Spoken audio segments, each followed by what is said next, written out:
lovely viewers, welcome back to my channel. This is Kea from Princess World.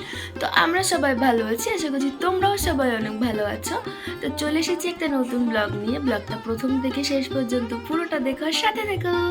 দশমীর দিন দুপুরবেলা দুর্গা মাকে বরণ করতে যাওয়ার আগে মা একটু পায়ে আলতা পরে নিচ্ছিল, আর মাকে আলতা পরতে দেখে আমারও ইচ্ছা করলো মাকে আলতা পরিয়ে দেওয়ার। তো একটা পায়ে তো মা সুন্দর করে আলতা পরে নিয়েছিল, কিন্তু আর একটা পায়ে আমি কি বাজে করে আলতাটা পরিয়েছি তোমরা দেখে বুঝতেই পারছো। প্রথমবার আমি আলতা পরালাম তো তাই ঠিক বুঝতে পারছিলাম না। মা তো আমার এই আলতা পরানোটা দেখে হাসতে হাসতে পাগলই হয়ে যাচ্ছিল, আর বলছিল যে তুই আমার পুরো পাটা লাল করে দে, তাহলে আরো বেশি ভালো লাগবে দেখতে। তারপরে এই যে আমরা এখন চলে এসেছি মণ্ডপে। আমরা এই অগ্রণীর যেই প্যান্ডেলটা হয় এইখানে এসে আমরা সিঁদুর দান করি। এই যেহেতু এখানকার ঠাকুরটা একটু ছোট হয় তো মায়ের বরণ করতে সুবিধা হয়। আর যেহেতু মা এবার অষ্টমীর অঞ্জলিটা দিতে পারিনি, তোমরা তো আগের ব্লগে দেখেইছো সেটা। যারা যারা এখনো দেখোনি তাদের জন্য আমি উপরে লিঙ্কটা দিয়ে দেবো। তো সেই জন্য মা দশমীর দিন মাকে বরণ করতে যাওয়াটা মিস করতে একদমই চায়নি।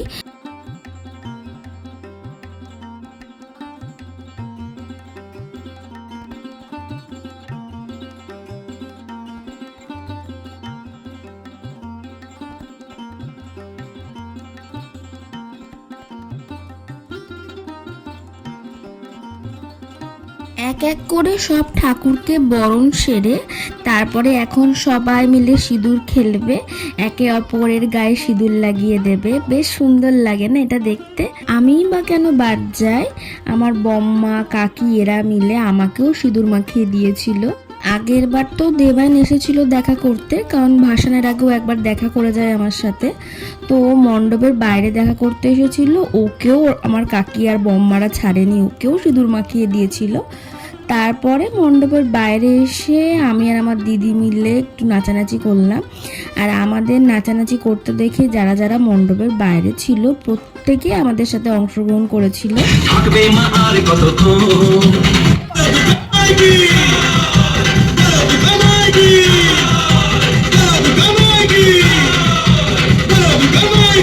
তারপরে বাড়ি চলে এসেছিলাম, বাড়িতে এসে কিছু শর্ট ভিডিও তুলছিলাম। তারই ফাঁকে দেবায়ন এসেছিল আমার সাথে দেখা করতে। ও আমার সাথে দেখা করে ওদের পাড়াতে চলে যাবে, যদিও আমিও কিছুক্ষণ পরে যাব ওদের পাড়াতে না, বড় বাজার মাঠে। প্রতিবার আমি মা আর বাবু মিলে বড় বাজার মাঠে যাই ভাসান দেখতে। এখন না, এটা আমি যখন ছোট্ট ছিলাম তখন থেকে আমরা যেতাম। প্রথমে যেতাম বাজি ফাটানো দেখতে, তারপরে কিছুক্ষণ বাজি ফাটানো দেখার পর যেই ঘাটে ভাসান হয় সেই ঘাটের ওখানে গিয়ে আমরা তিনজন মিলে ভাসান দেখতাম। আর এইবার কি হয়েছে জানো তো, এইবার যেই টাইমটায় দেবায়নদের পাড়ার ঠাকুরটা মাঠে এন্ট্রি করেছে ঠিক সেই টাইমটা আমরাও গিয়ে পৌঁছেছি। অন্যবার ওদের ঠাকুরটা একদম ঘাটের সামনে চলে যায়, সেই মুহূর্তে আমরা যেহেতু ঢুকি তাই দূর থেকেই ভাসানটা দেখি। কিন্তু এবার দেখছিলাম যে আমরা যেই মাঠে ঢুকেছি দেখছি সামনে ওদের ঠাকুরটা। তারপরে দেবানদের পাড়ার একটা দিদি আছে মন্দিও যেহেতু ভাসানে ছিল সেই জন্য আমিও একটু সাহস পেলাম, কারণ একা একা তো আর থাকা যায় না। দেবান যেহেতু ওইদিকে ভাসান দিতে ব্যস্ত, তো সেই জন্য আমি তো একা একা থাকতে পারবো না। মন্দি ছিল বলেই আমি একটু সাহসটা পেয়েছিলাম থাকার। তো মা বাবুকে বললাম যে আমি ওদের ভাসানে যাব। আর যেহেতু দেবান ছিল, ওদের পাড়ার সবাই এত ভালো না, তো সেই জন্য বাবুও আমাকে ছেড়ে দিল, কারণ বাবুও খুব একটা ছাড়তে চায় না, কারণ ভাসানে তো ওদের পাড়া ছাড়া আরও অনেক পাড়ারই লোক থাকে, আবার নানা রকমের লোকও থাকে।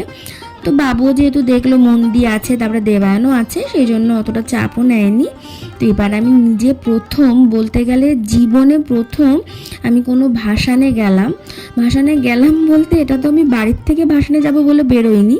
বাড়ির থেকে এমনি যেরকম দশমীর দিন আমরা ভাসান দেখতে বেরোই সেরকমভাবেই বেরিয়েছিলাম।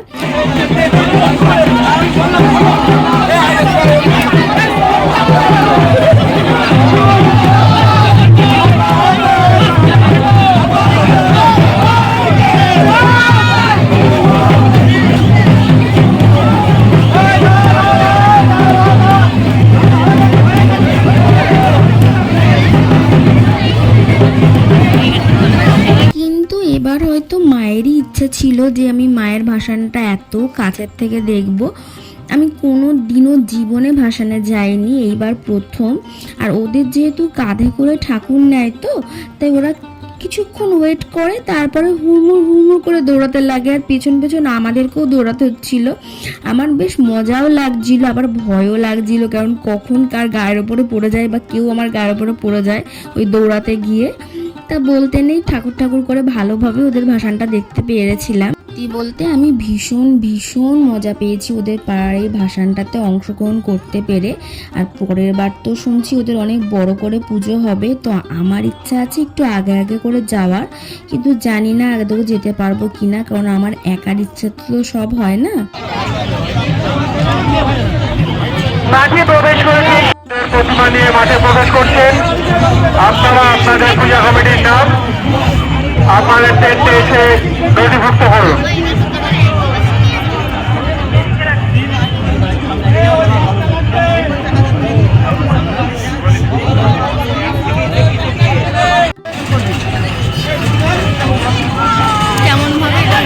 মাঠে প্রবেশ করেছে সিদ্ধেশ্বরী জেলা সর্বজনীন দুর্গোৎসব কমিটির দুর্গা প্রতিমা।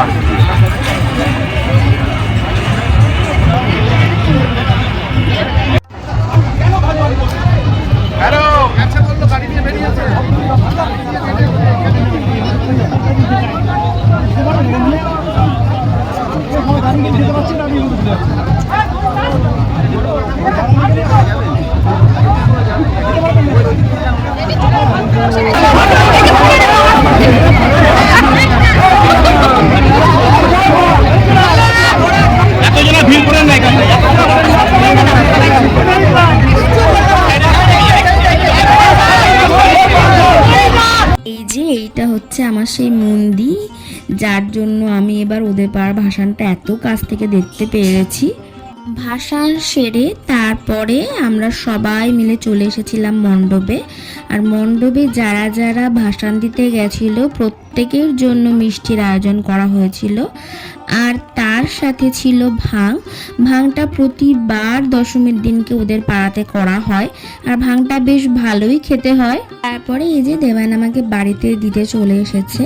যদিও বাড়িতে আসার আগে আমি আর ও মিলে ফুচকা খেয়েছিলাম, সেটার আমার ক্লিপ নেওয়ার কথা মনে ছিল না। আর ওকে তো তোমরা দেখে বুঝতেই পারছো, ও পুরো বিধ্বস্ত হয়ে গেছে। তো আমার দুর্গাপুজোর ব্লগটা এখানেই শেষ হচ্ছে, আসছে বছর আবার হবে। তোমাদের এই ব্লগটা ভালো লাগলে একটা লাইক কমেন্ট শেয়ার করে দিও। যারা আমার ফেসবুকে নতুন তারা আমার পেজটাকে ফলো করে দিও, আর যারা ইউটিউব থেকে দেখছো তারা আমার চ্যানেলটাকে সাবস্ক্রাইব করে দিও। Thanks for watching.